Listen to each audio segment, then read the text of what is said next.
ايوه، تخسر من السد، تخسر من السد وتخسر بثلاثه. مستوى حومه كبد، ومستوى غثيان، ومستوى يسد النفس، ومستوى الفريق كله سيء. الفريق كلها سيء، كلهم اليوم سيئين، ولا فيهم واحد مفتح. ايش هذا المستوى؟ ايش في هذا المستوى؟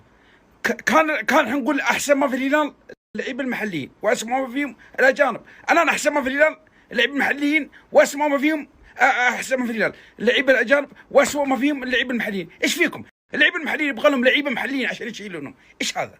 ايش هذا المستوى؟ انتوا تبغوا تلعبون ولا ما تبغوا تلعبون؟ هذا لعب؟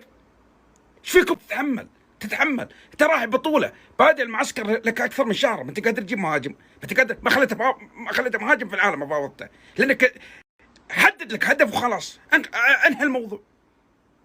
كل شوي فاتحين اسم اسم اسم اسم, اسم. يا اخي المفروض انك بدايه المعسكر انك جايب لك مهاجم.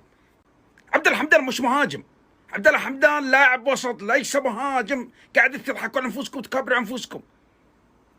مش مهاجم، افهموا يا ناس، تعبت نقول لكم مش مهاجم. اليوم الفريق يلعب 4-6، اللعيبه كلهم سيئين. الاجانب انا ما اقدر الومهم، جايين على فريق في حوسه. مستويات اللعيبه المحليين كلها منهاره، كلها متواضعه، فيهم تراجع عجيب. مستوى لك بيجينا كم سبيكه دخل على كره القدم يقول لك كم مدرب خيسوس. اصبر، اهدى مالت عليكم. الله يحوم كبدك ويعلمك كره قدم اللي ويحوم كبدك. مثل ما صار لك حساب في تويتر ولا في اشغلتونا، امتحنتونا. الرجال ما قد اكتمل الاجانب، اعطوه الاجانب وشوف، جيبوا لنا الاجانب وشوف. ايش اللعب لعب قديم، لعب لعب حومه كبد، لعب غثيان، اصلا مباراه سامجه. اليوم الفريقين كلهم اسوء من بعض. السد اسوء من الهلال والهلال اسوء